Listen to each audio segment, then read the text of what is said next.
Hi Scarlett, this is a video from your first session with me at Swim in Motion in January 18, and the top video here is your swim before coaching, and the bottom one, which is that's better angle there, is after coaching. So let's just run through them. Feel free to watch it as many times as you like, and just go point out a couple of points that we mentioned on the day.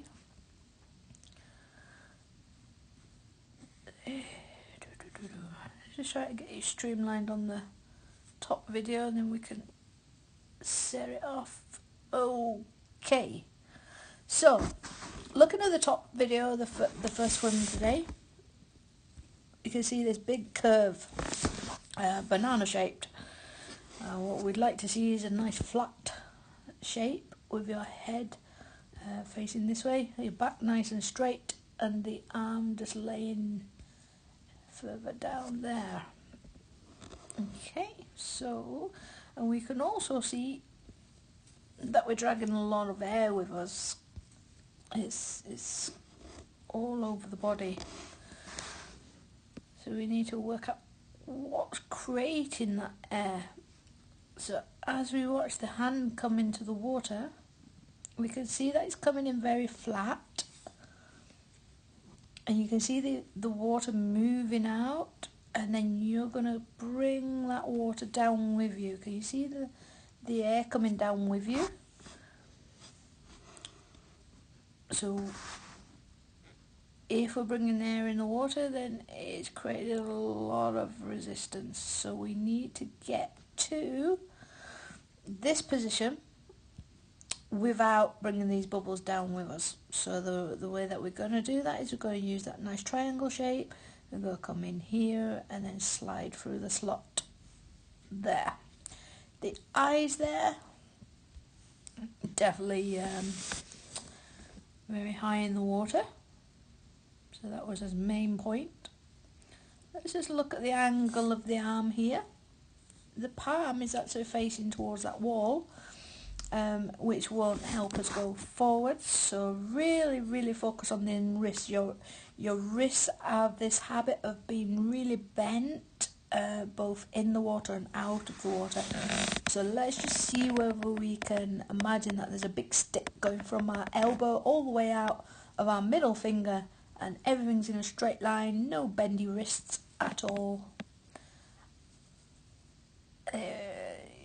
That was interesting. Did you see that little twist of the arm? So if the arm goes in from first, at some point you need to turn it, and that some point is there.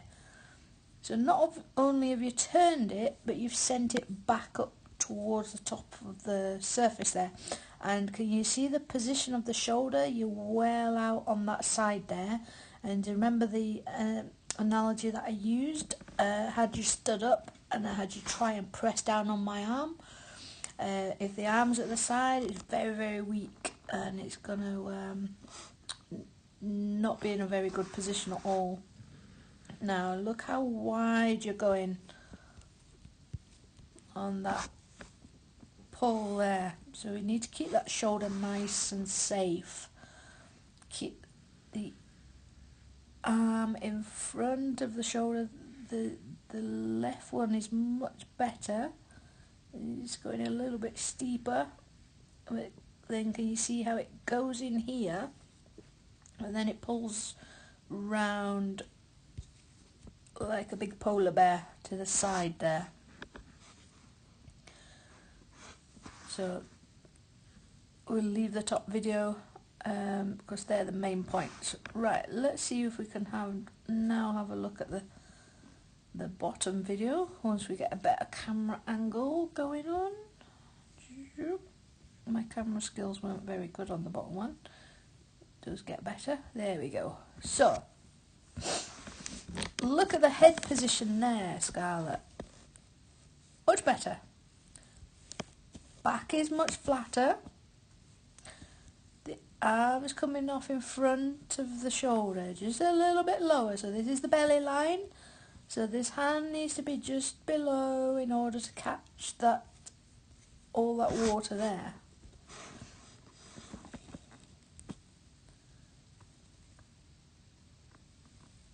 Ooh.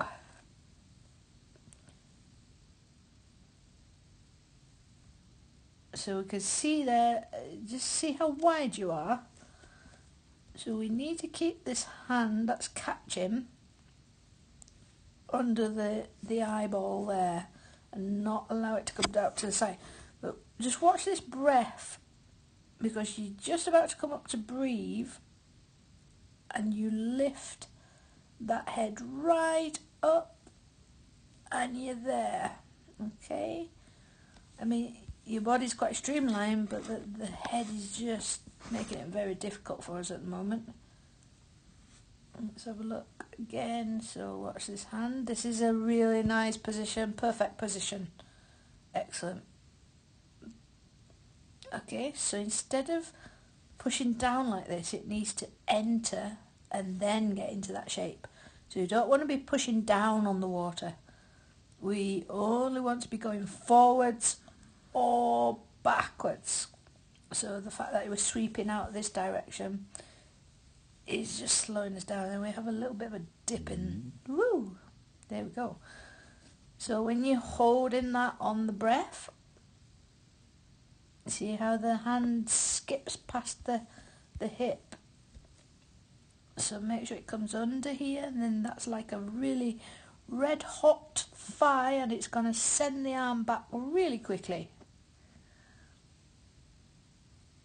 Forward, get the arm a little bit lower and shape the hand ready for the catch. And then in we go. So I'm going to give you two things to work on. The head position is absolutely spot on. I'm really pleased with that. That's very good. So I want you to work on the hand position here. And when you start to catch, I want the elbow to bend and the palm to go underneath the eyeball. And then the palm, I want you to actually touch the front of the thigh with the thumb, not past the hip. And you'll notice a big difference there. So hopefully that's all clear to you, and I shall see you very soon. Bye bye.